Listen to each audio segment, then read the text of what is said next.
Figure 4 Radio. Lock it in.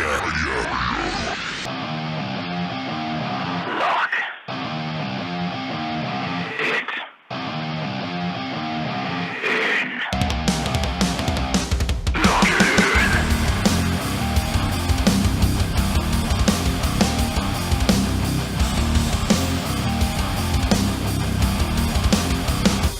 in. Lock it in. Hello everybody, welcome to Figure 4 Radio. It's the Mastermind Ollie Spring. Today joined by TJ Lea. Hello. And today we're just having a little chat about I guess the UK scene in a way, but the way it's expanding onto television and into our homes in regards to the world of sport and the NXT UK shows, division? I guess. Yeah, divisions, shows. I mean, it's an interesting time, right, for wrestling, because, you know, I've put posts up about it, and you know, it's something that everyone's talking about, especially the past kind of 2 weeks or so, because there's been a lot of announcements for World of Sport, so they've kind of really ramped things up. Obviously, NXT are recording shows over the next kind of few months, so I'd say it's a pretty exciting time. I'd say it's a very, very great time to be a wrestling fan, and even greater a time to be a wrestler. In terms of the boom we're at, I was speaking to Phil Powers at one of the Wrestling League Open events. Don't tell me the story about. I overheard something about cross dressers. No, let's not talk about that. Nothing like that. It was to do with his perception of what a wrestling boom is versus mine. Now, obviously, myself, I've only been into this business for a year and a half. You've been doing this for 4 years. Closing on 5 now. And Phil's been doing this for, I think, nearly 2 decades. Yeah. And we were talking about the perception of a boom, and I said, well, this is an amazing time, you know, with everything. And he doesn't see it that way, but he understands why it's great in the sense that it's not just imports coming in. He doesn't see it's in a boom at the moment? He doesn't think it's anywhere near as big as it was in 2004. Those were his words. 2004? Yeah, in that he said that in that time frame there was a better boom in terms of his perception, which I couldn't understand. But then again, I was not around in that time. No, true. But then I think, we were alive in 2004. We were aware, of what was happening, and I can't say that.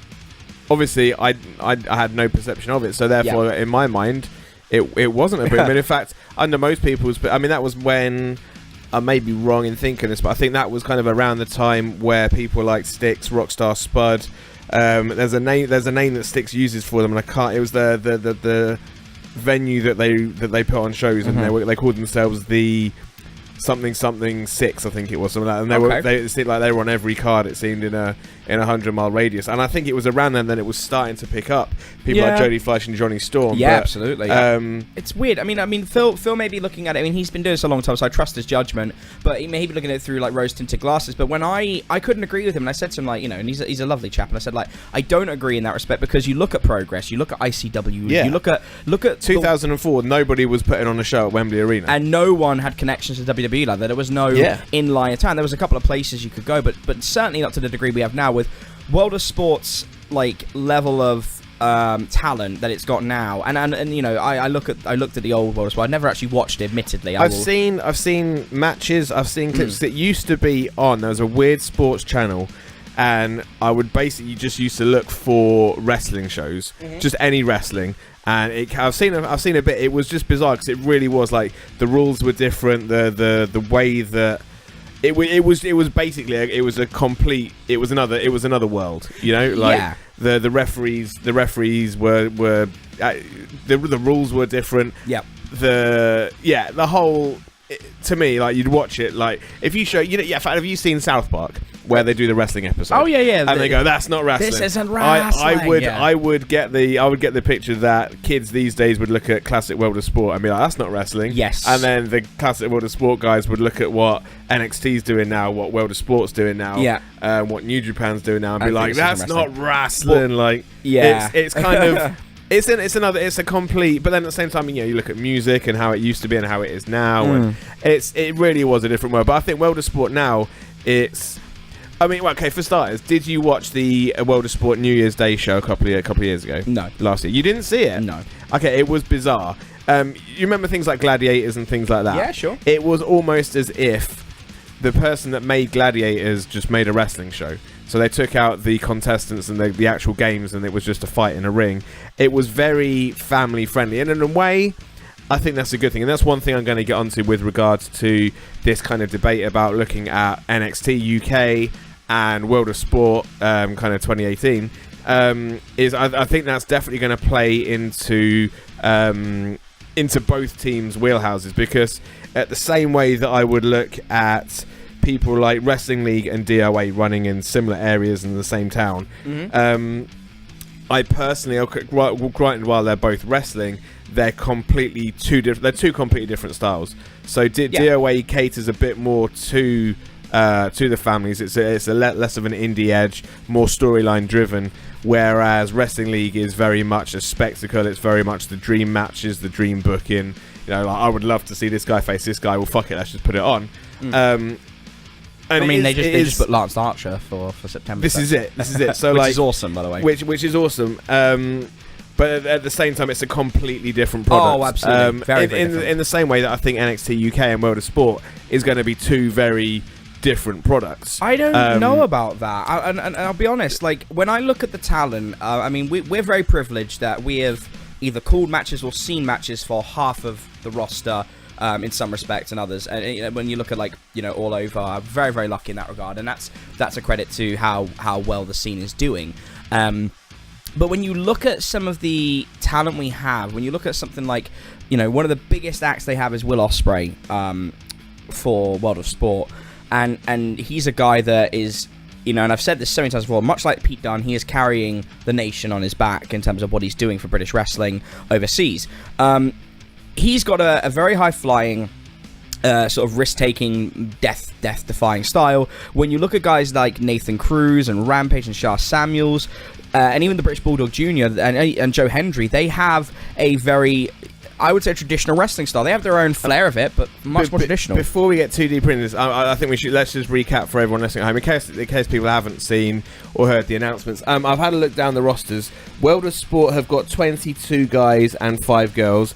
WWE have got 23 guys and 6 girls. So WWE have got one more of each gender, but that is quite a similar split. At the time of recording, which is release day, because we're doing this super last minute, I'll just read down. This might get a bit boring if you already know. I mean, you can find this information out on WWE personnel Wikipedia page.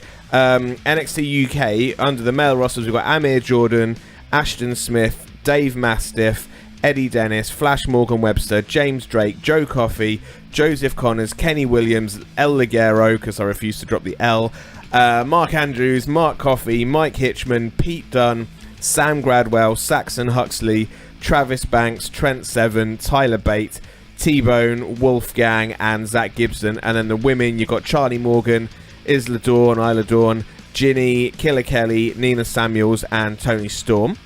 And they're Johnny Saint GM, Johnny Saint. So that's kind of how NXT UK are looking. That's available on Wikipedia if you want to go and review that. The World of Sport haven't got an immediately obvious website that I could see, and nothing on Wikipedia, but I've found a few promo kind of shots that seem to highlight their roster. So at the moment, if the New Year's Day, was it New Year's Eve or New Year's Day? I think it was New Year's Day. Okay. Whichever one it was, whatever day it was that it aired. If the championship match from that still stands, then their champion is Grado. Then you've got Shah Samuels, Will Ospreay, Nathan Cruz, Rampage Brown, Justin Sysum, Adam Maxted, I still don't know how to say the guy's name. I think it's Easton Reeds. British Bulldog Jr., Joe Hendry, BT Gunn, Lionheart, Martin Kirby, Gabriel Kidd, Kip Sabian, Crater, who I think is probably better known as Cyanide, RT Drake, CJ Banks, Doug Williams, Liam Slater, Stevie Boy, Brad Slayer, Robbie X. Then you got the women as Viper, B Priestley, Kaylee Ray, Casey Owens, Aisha Ray. Then you've got a whole heap of. I mean, you've got Steve Linsky as well as the head ref. We got Stu Bennett, aka Wade Barrett. I almost forgot his. It's been that long since he's gone from the E that I forgot his name. Wade Barrett as your GM. Alex Shane's in there because of course Alex Shane is in there. SoCal Val, my favourite, Milton Keynes, Zian, and then a few other people who I've never heard of, so I'm just going to ignore. But they've got a lot of people there as well. So numbers-wise, they're very evenly matched. And I think, in a way, looking down the lists, I think there's probably more people that I've called matches for on the World of Sports side than there is the NXT.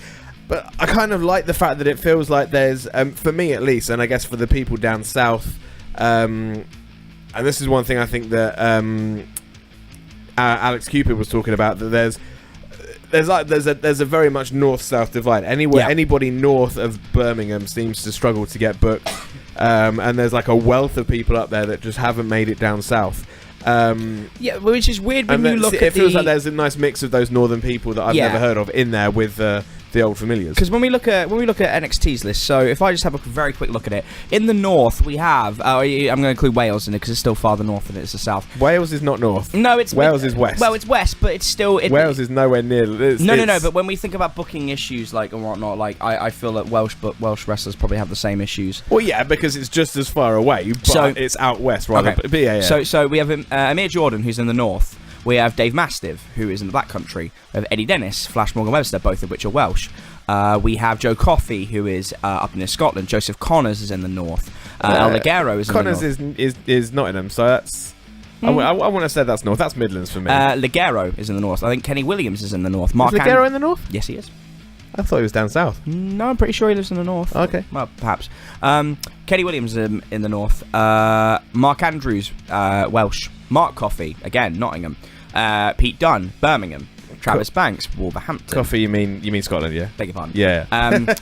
Travis Banks, Wolverhampton. Hitches out west. Yeah. Trent Seven, Wolverhampton. Tyler Bay, I think he's London.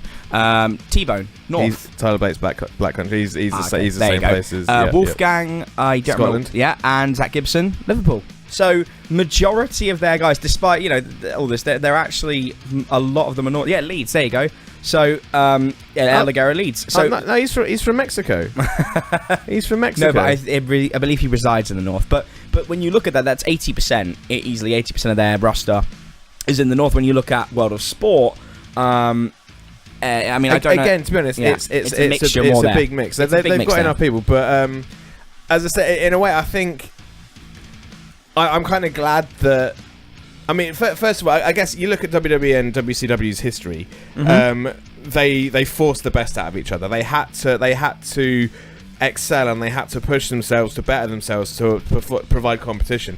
And I genuinely hope that this is the case. I just hope it isn't World of Sport kind of putting it on, but not really making as big a bang as we'd hoped. Doing it for the sake of it. Yeah, I guess. And in a way, I'm kind of glad that the whole Jeff Jarrett thing and the global force stuff has been because I'm presuming it's been dropped because it's not written all over the poster. It's not. It's not a big deal. Sport? Yeah, no, I don't believe they're involved. Yeah, so I'm kind of glad that that's dropped because that kind of felt like they were just doing it to kind of get back. But to me, there's one big name that makes all the difference over all of these, and that's Will Ospreay. Because obviously, and this is the thing, and WWE NXT.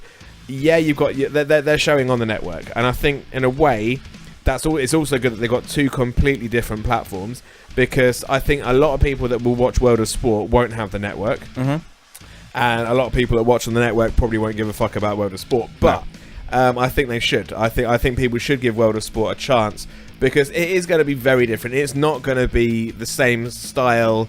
As your takeover matches, as your NXT matches. Oh no, it's going to be an indie fest. It's what World of Sport. I think the kind of people they've got, if they trust them to perform, I think there will be an awful lot of different kind of things. If the New Year's one 2 years ago is anything to go on, it's going to be very family friendly. 2 years is a long time. Yeah, family friendly. But that's definitely the style that they went with. What time are they showing it? The World of Sport is going to be on, so July 20th. Okay. So it's prime time on where will we be on the 20th? On Saturday afternoon, prime time. It's going to be very family friendly. It's going to be foam fingers. It's going to be lots of camera angles, camera shots at the crowd cheering. As I say, so I'm trying to think actually if I can find. I should have done my research. Let's ignore that point I was going to make, but. It's going to be very family friendly, but the name that I think changes everything for World of Sport is Will Ospreay because he is probably the biggest UK wrestler that isn't signed to WWE right now. I agree. No disrespect to everybody else on that poster, but he is the biggest name as far as where they've gone, what they've achieved.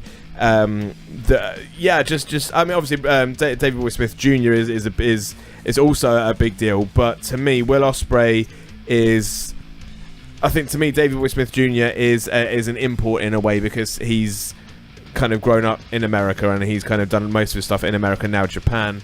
Whereas Will Ospreay is definitely a British export rather than an import. And he's done so much for New Japan as well. I mean, he's been described by their president very recently as he could be one of the aces in the future. I think he already is. I think he's already one of the most important wrestlers on this planet.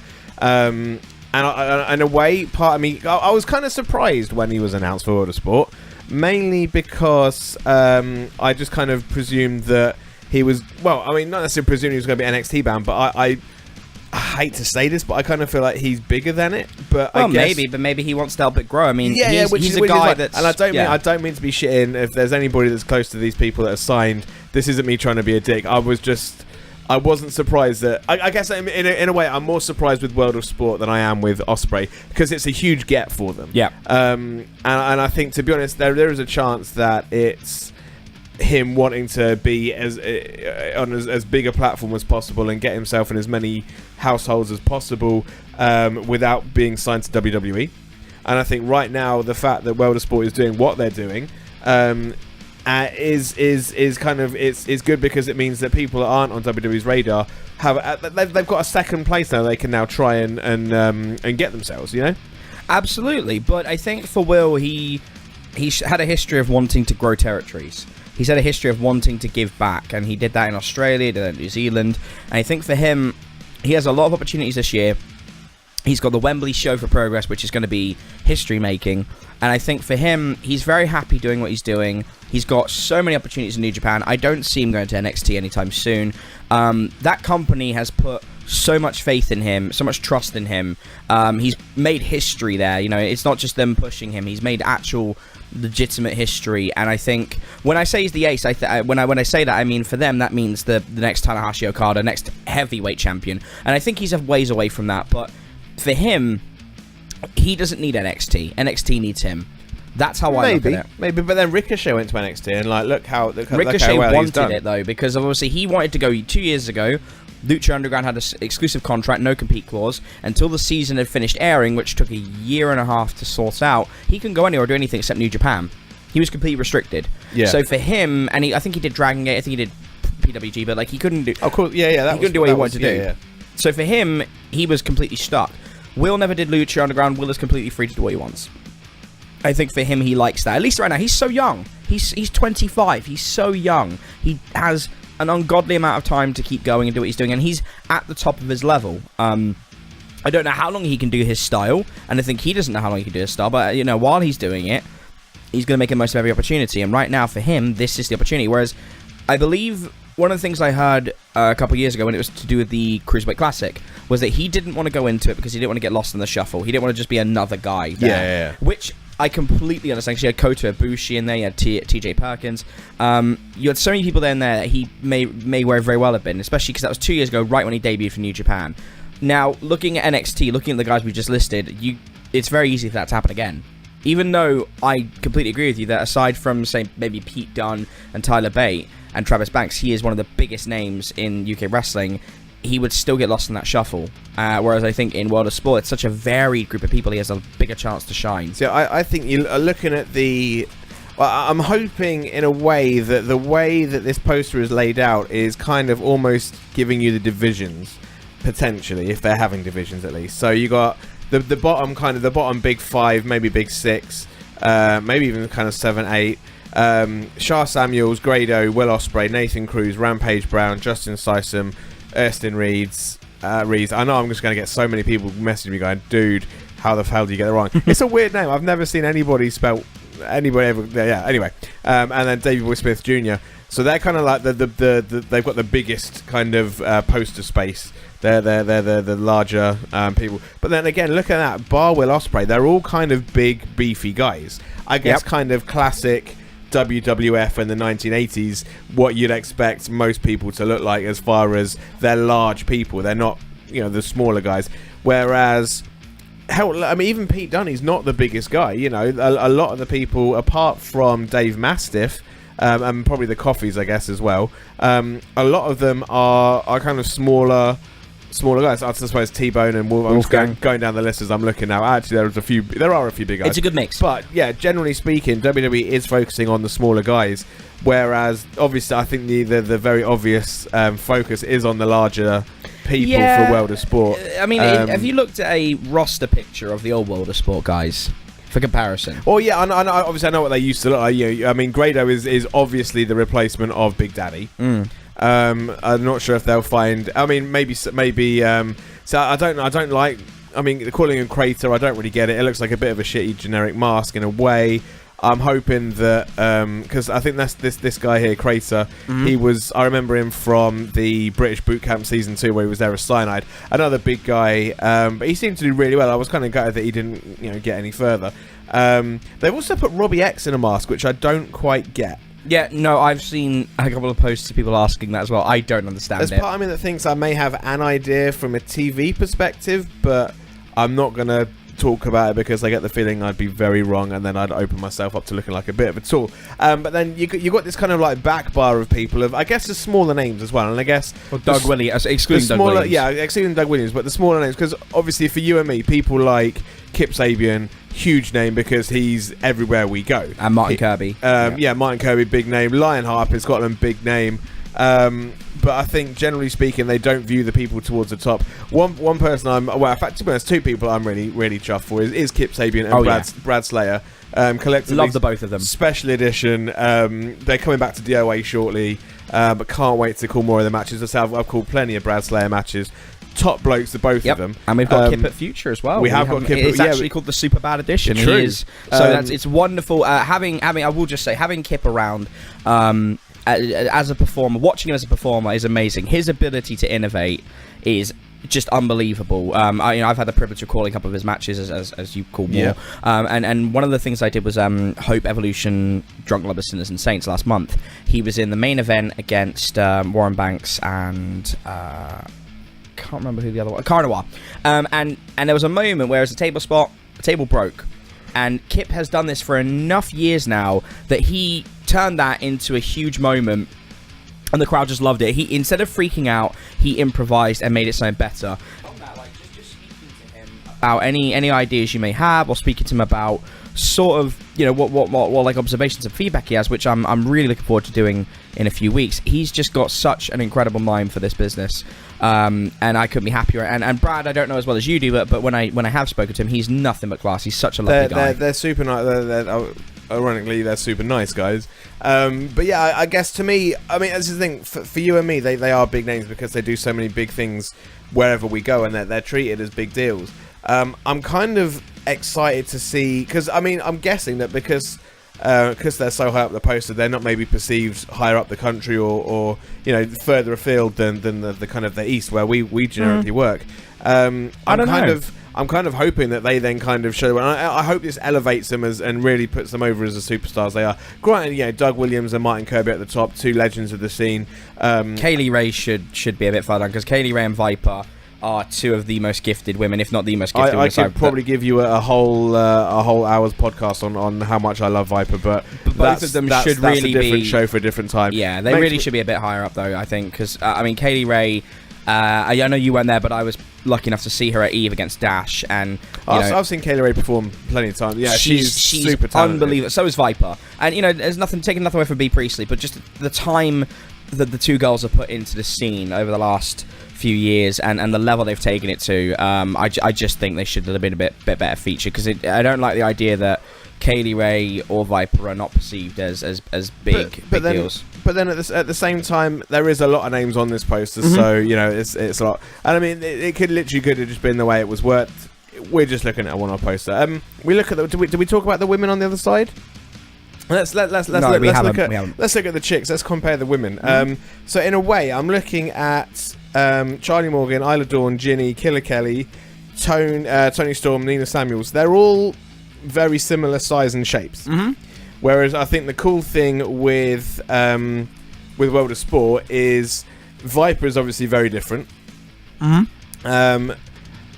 Aisha Ray, as we've seen at World War Wrestling. Yes. She's a lot more. She's got that kind of power lifting. She's got a lot more power behind her. Oh god, yeah. Kaylee Ray is obviously a bit more extreme, and she's willing to kind of do a lot. She's a firecracker. Yeah, Casey Owens. I don't know a whole lot about. I know that I'm presuming that her sister's obviously given up, and they're no longer the twins. But regardless, and obviously Bea Priestley we've seen at Sacrifice. We've seen play. Stardom. We know what she can do as well. Whereas I guess on the other side, now I'm going to say so for me, I think Ginny, Toni Storm, Nina Samuels. See, Nina Samuels, I've probably got footage somewhere of a sports hall in Dunstable. Nina Samuels versus who was it? I want to say Nightshade, and I think it was when she called herself Nina Sparkles. And yeah, honestly, we're going back like it's going to have to be about kind of 3.5-4 years ago now. Nina is currently like seeing where she's like how well she's done. Yeah, I think she's definitely on the brink of breaking out. But then Isla Dawn, I'll be honest, I don't really know anything about. No, me neither. Killer Kelly, I still don't really know anything about. Superb wrestler. Other than the fact that Khan and Tim, when they went down to Eve, they saw her. Yeah, and we went back. Together. Yeah, you guys just haven't stopped talking about her ever since. She is one of the most vicious, and I mean this is not hyperbole. She is such a vicious competitor in the best of ways. And since that time, she's now on Progress as well, which is wonderful. She's getting featured more and more, but I mean, unbelievably gifted in the sense that, you know, everything she does has a ferocity behind you don't see. But just with Nina as well, like, she's breaking out in Eve at the moment, and seeing the development she's gone through in the last sort of calendar year is amazing. Nothing but love for the work she's putting in. And obviously Toni Storm has been carrying the Progress women's division, and now Ginny's inherited that. Yeah, I think to me as well, on the women's side of things, I'm super happy to see Charlie Morgan announced. Yeah, she is for me, for my experience of her, she's very much a DOA girl. I think one of the original DOA, I think she might have even been the first ever DOA women's champion. And I know as soon as Alec hears this, he's going to message me and tell me off and correct me and be like, "Well, you fucking idiot, it was actually this or it was actually that." But she's been a core of the DOA women's roster for much longer than I've been around, at least. And again, another person that kind of reinvented herself, kind of went away for a while, came back. And in fact, the last time I saw Charlie Morgan was in the town of March, and I think she lost her DOA women's title to Addie Starr. And again, it was weird because it's a small town, small venue in a small town. When was this? When was this? A couple of months ago, when it was when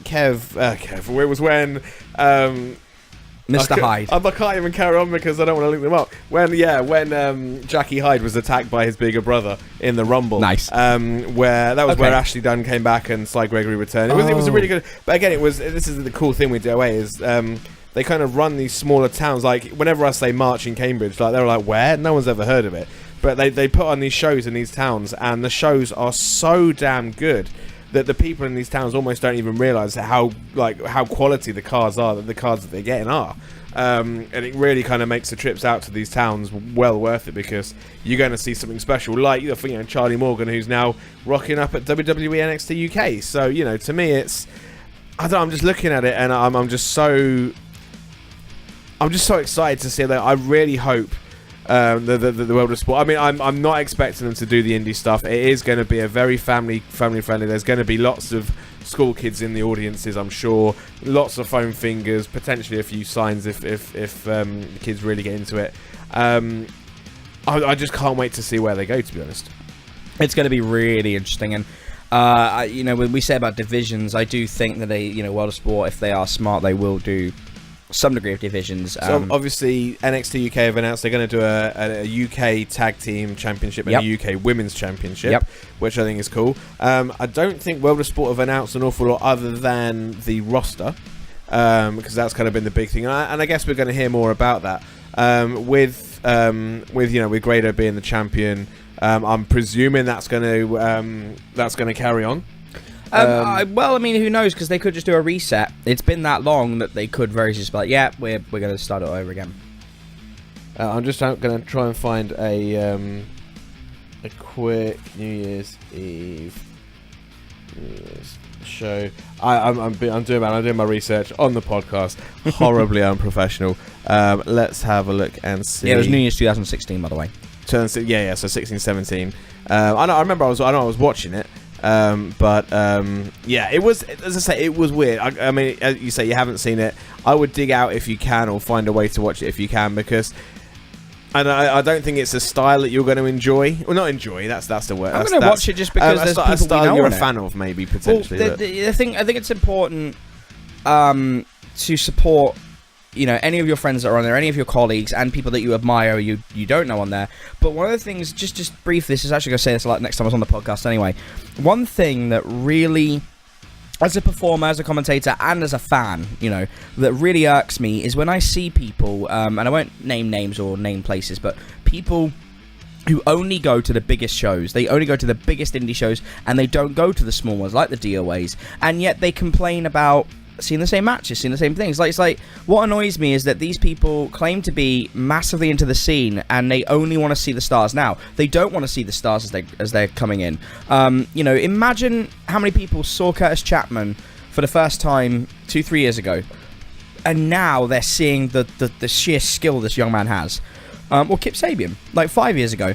What annoys me is that, like, it's absolutely fine to be, you know, you love your deal, you love your Fight Club, you love your Attack, and you love your Progress, but you cannot complain about the current scene and how World of Sport's taking everyone and want this if you don't go out and look after and support the up and coming guys. And it's something that just disappoints me when I hear that, like, these guys who, they always say, like, where are you going this week? It's like, oh, I'm going to Fight Club, or I'm not doing anything. And then you go, well, there's Sacrifice, and we have some good guys down there, or like Roy Johnson, you know, Roy Johnson, or Eddie Dennis, and we have DOA. And then they just go, nah, it's all right. It's like, it's from that perspective, it's so frustrating. Yeah. I found the results for the first show. And I guess in a way, it's kind of interesting to see how many people were on the first World of Sport Revival show, and how many of those are now over on the NXT side. So the first match. Let's just say spoilers, by the way, because obviously people may want to watch this. What, spoilers from 2 years ago? Oh, this is 2 years ago. I thought this was. No, it hasn't been filmed yet. This is the first Revival show. Right. So that Dave Mastiff defeated Grado to become the World of Sport champion. Cool. In the opening match. Okay. So Dave Mastiff obviously now over on the NXT side. Mm-hmm. Kenny Williams beat Sam Bailey, CJ Banks, and Danny Hope in a ladder match. Kenny Williams now over on the NXT side. Mm-hmm. I don't think anyone else on there has. Mark and Joe Coffey beat Rampage Brown and Ashton Smith. Three of those people. All of those apart from Rampage have jumped. Viper beat Alexis Rose. Viper's staying where she is. El Ligero beat Zach Gibson. Both have gone over. Yeah, both are over on the other side. And then Grado won a Battle Royal featuring Shah Samuels, Johnny Moss, El Ligero, the Coffees to become the #1 contender. And then he went straight away and beat Dave Mastiff for the time. But this is the thing, and you laugh, but this is the thing. It's very. That's cool. It's a whole story in a show. Basically, was what they did. Yeah. It started, and they had the backstage people. They had the GM to come in and make it all official. Blah blah. And say right now, blah blah blah. So you had Grado lose in the opening match. He's immediately got sympathy. He then goes on to win a Rumble. So he's got that kind of underdog baby face heat behind him, that kind of love from the crowd for, you know, really overcoming all odds, and then he goes on and beats Dave Mastiff. So this is the thing. So that is basically a 3-month long WWE storyline in an hour and a half of TV. And how long is an average World of Sport? Well, as I said, it was a one-off, this one. And I'm pretty sure it might have only just been an hour, if I'm being honest. Wow. It might have been an hour. 7 hour matches and a half. in an hour? Surely not. 2 hours, I would have thought. Maybe. I can't remember. It was a long time ago. I watched it live. It was weird because at that point, this is the thing. At this point, it was the biggest thing that British wrestling had done in 30 years. Mm-hmm. Whereas now, you know, and then we had obviously the NXT Championship Tournament announced. And then we had the second Championship Tournament announced. And I'll be honest, I thought World of Sport was dead in the water because of all the stuff, all the stuff with Jeff Jarrett and the Global Force. So when kind of, and to be honest, I still kind of thought that up until a couple of weeks ago. I still wasn't really sure. I mean, obviously I know there was all the controversy with WAW over in Norwich and World of Sport. Was it World of Sport stealing the venue, or was it WWE stealing the venue?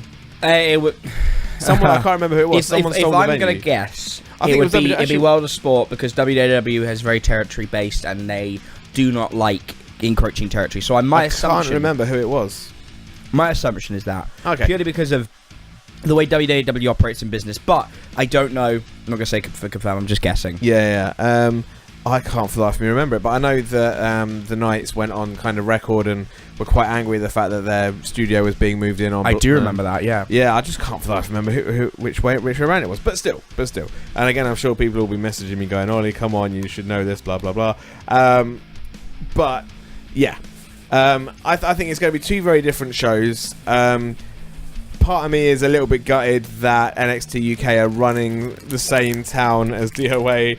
I mean, that can't be helped. I mean, it's one of those things. But from what I gather, they have reached out and they've been to Alec. And wow! Yeah, so there's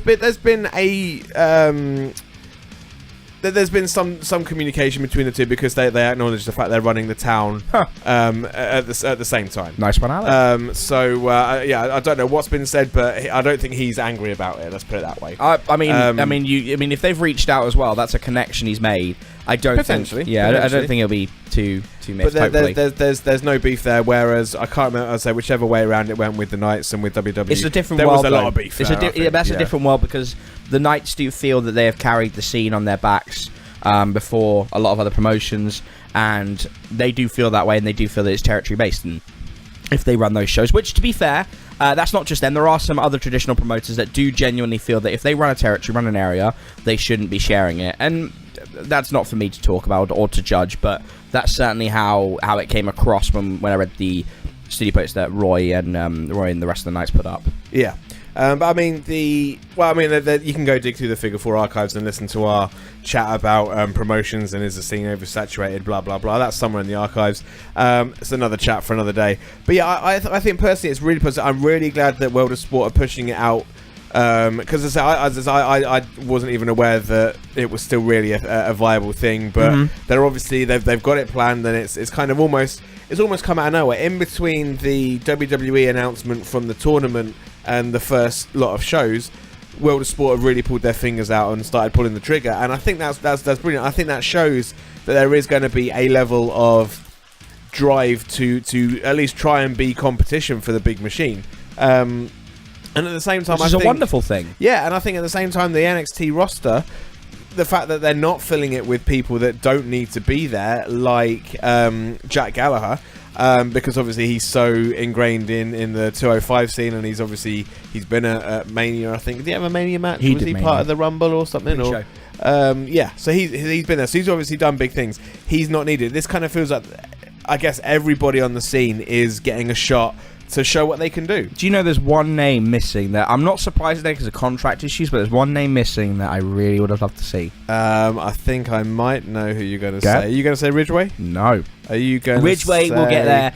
Ridgeway is so damn good. He'll get there. I think he's still got a couple of years before he wants to get to that point. But man, that guy is so there's a name on here. There's a name on there that's really very big, and I'm not surprised that they are on either one of them because of contractual issues, but I would have loved to have seen him. English. You love him. English? Mm-hmm. Aiden English? No, Neville. Oh, sorry. Oh, okay. Yeah, sorry. I thought you were... Yeah.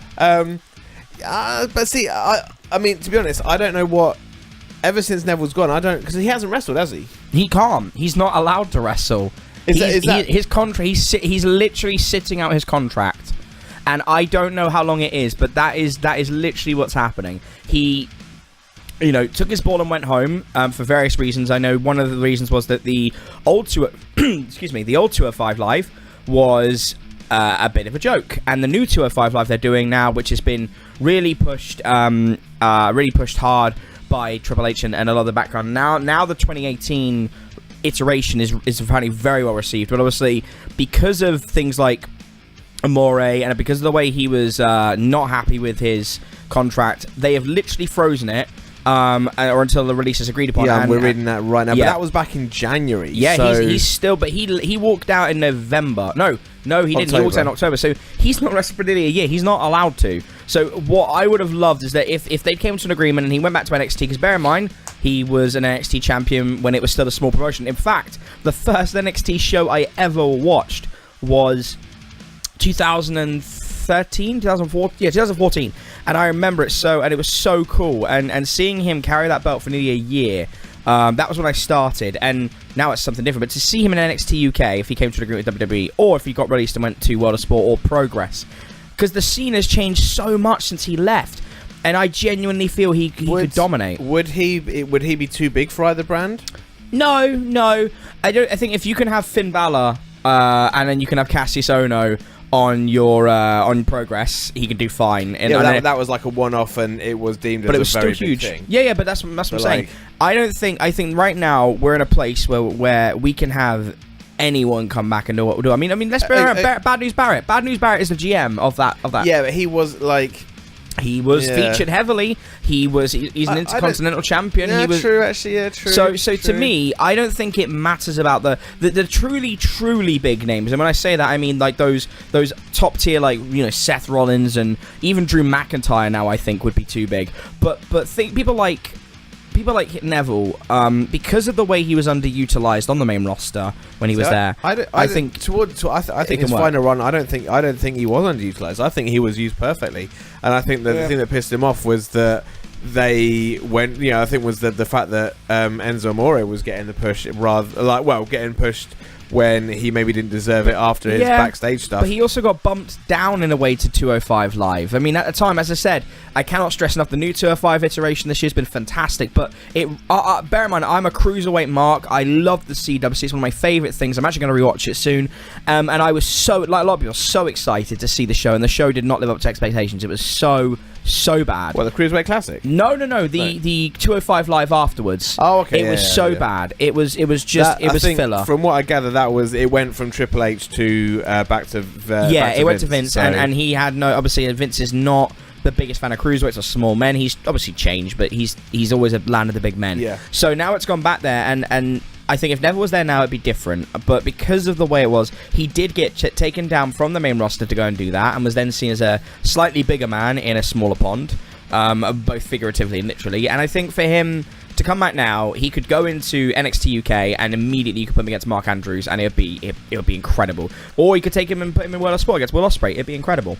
I think though, if he was going to be, if the plans are that he's now back with the company or whatever is happening, I think if that were the case and he was planning to appear on either, I think they'd be smart not to announce it, because if he were to come 100%. Out, that would be insane. So imagine the first show they do, and then Neville comes out. It would be the pop of the night. He'd be so over, especially because in the UK he could stay at home. He's in Newcastle. He's near some of the venues. I think if they were smart, they would do that. But I don't know what's happening. Obviously, I mean, never say never. WWE will probably eventually release him if they don't come to terms. But you know, they always bring people out, and they just brought Hulk Hogan back for Christ's sake, which questionable decision. Yeah, not sure I'm cool with that. If I'm honest, I don't know. My first thought afterwards was, how does Mark Henry feel about this? And then I saw a tweet from Velveteen Dream, and do you know what it said? It said, "You're welcome, Terry." And with the sign D, and I was just like, this is a new world of social media when you can do that. But to be honest, I think Velveteen Dream is very clever, because he used that position where he can't be told off for it. Given the allegations and given what actually came out from Hulk Hogan, no one can tell him off for it. He earned the right to call Hulk Hogan by his real name and say, "You are here on a privilege from our community and from our locker room. Don't forget that." And I think Hulk isn't too big to be told that. Wow. But yeah, that's kind of gone off topic. But I mean, yeah, that's the long and short of it is that, fingers crossed, they're gonna be healthy competition, and iron will sharpen iron, and both teams both rosters will want to excel themselves and kind of show what they can do, and both show that they can do it just as well as the other guys, and the other guys will retaliate and go, yeah, well, we can do this, and it'll just I'm really hoping that it does turn into a who knows, a Saturday Night Wars, maybe. Monday Night Wars situation. Absolutely. Yeah. I would love to see that. Not for it to necessarily get vicious or anything, or get too heated up, but I'd love to see both companies at least push each other to do better. Mm-hmm. And what I would love to see is like you say, is the scene and the fans to embrace both, because I know that I'm not expecting the World of Sport fans or the families to really care about NXT UK. But I kind of hope that, like you say, that the smart fans don't just kind of see a more family-friendly show and kind of write it off. Because, like you say, these are workers who are doing this for a living, who deserve to be able to do this for a living and should be able to do so without criticism just because they're not pulling off, 500 suicide dives and a poison rhino every match. I want to see it being treated fairly by the fans as much as by the producers. But I think it's going to be fun to watch, and I'm going to be paying very close attention to both. As am I. I kind of hope it does well. I agree. I think for any fan sub-respective fan who wants to see British wrestling keep on the pedestal it is, and keep in the conversation as one of the top 5 nations in the world now for wrestling talent and wrestling quality. Mate, we're like number 2. Yeah, we've got to be maybe number 3. I don't know about because I think America, Mexico, and Japan, and then us. Canada is also amazing. Australia is amazing. New Zealand. I would say I would put us third or fourth. I would put us fourth then, behind Mexico and Japan. Yeah, I mean you cannot deny the level of talent that is out there right now, and the regimental way is, and obviously Mexico for the heritage. They've been doing it for such a long time, but I think if you're a self-respecting fan and you actually want to see the scene grow, and it goes back to what I was saying about ungrateful fans who don't want to go and see the new stars grow, you should go and see these shows. You should support both of them, and also go to smaller shows. Go to your DOAs. Go to your Sacrifices. Go to your Hope Futures. Like, those guys are going to eventually end up on World of Sport or NXT UK. It's inevitable. Any good face or good heel or any good guy there or girl that you think potential is within them, they will end up there, so support them. Yeah. So there's kind of 2 more points, or 2 final points, I guess, my closing thoughts.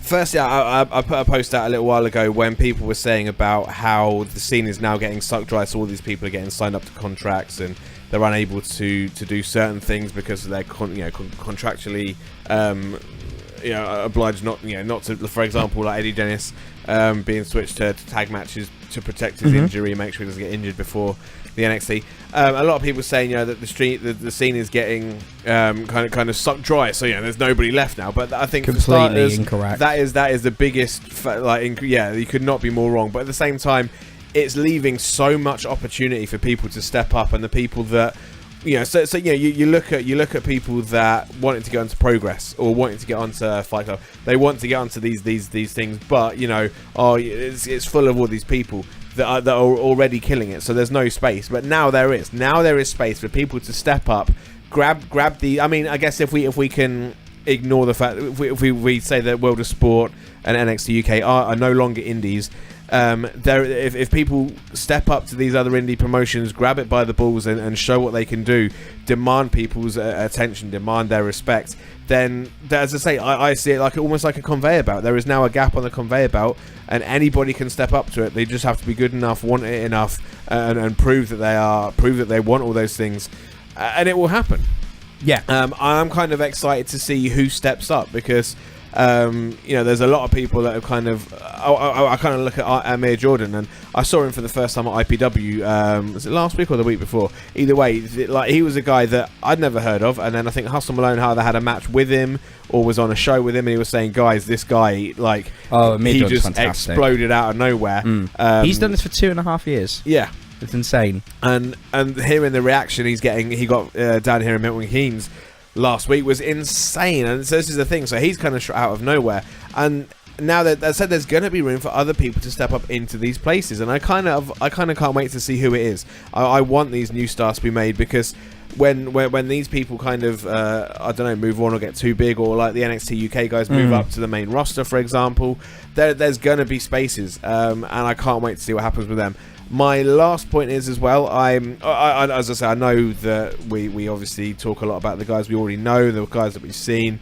I can't wait for Brad and Kip to show what they can do. God, yeah. I can't wait to just watch Viper do whatever Viper wants to do. Doug Williams, a legend of the sport, get in there. This is the thing, but I'm also excited to see the names that I don't know and see what they can do. Because I'll be honest, I don't know a lot about Stevie Boy. I don't know a lot about Liam Slater or CJ Banks or HD Drake. Gabriel Kidd, I think I've seen a little bit of.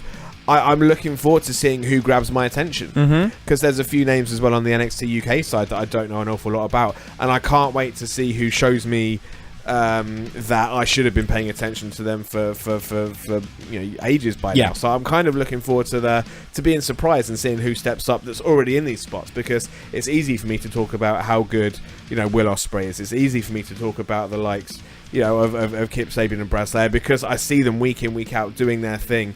I know what they can bring to the table, and I know they're going to smash it. Yeah. So I'm also looking forward to seeing who I don't get to see every week, because they're booked in different circles or shows further away. So I'm really looking forward to seeing who shines. I think you've pretty much said it for me. I mean, that's one of the things about this career, this business, is getting to see some guys before they are stars and then watching them blossom. I mean, one of my memories I just think back to is just what that first Curtis Chapman match. I had no idea who he was. I don't know if you knew. Is this the Wrestling League opening challenge? Yeah, and oh my goodness, he was just unbelievably gifted. And I didn't know how far he had gone already, let alone where he's at now. And then I look at some of the guys that we know now, and I mean, people like Dexter spring to mind immediately. Yeah. A guy that I 100% believe that in the next 3 years, 4 years, he will be either on Progress or he'll have been on Progress for a while and will be doing amazing things. Kai Payne, same thing. There are so many guys that we're privileged to work with that right now are already putting in amazing work, and they're going to be those next guys that in a few years time someone else will be doing a podcast and looking at World of Sport and going, I don't know these guys, I'm excited to see what they can do. And that's a wonderful privilege that we get. I just hope the scene can keep going. But I think that is about as much as we've got time for this week, folks. Teach, thank you very much for joining me. No, thank you for having me. We will be back next week. I think I might be sitting down with DOA owner Alec Burnett. He doesn't know it yet. I was actually going to message him, but you know what? I know he's going to listen to this tonight, so I'm just going to wait for him to message me. I'm seeing him next Saturday. And that's it, Alec. You're in now. I'm going to ask him if he fancies doing the podcast while we're there. So, Alec, message me. I'm doing my own networking on the podcast, but amazing. I know he's going to listen because he is an absolute babe. But yeah, we will be back next week on Figure 4 Radio. But until then, take care. See you later.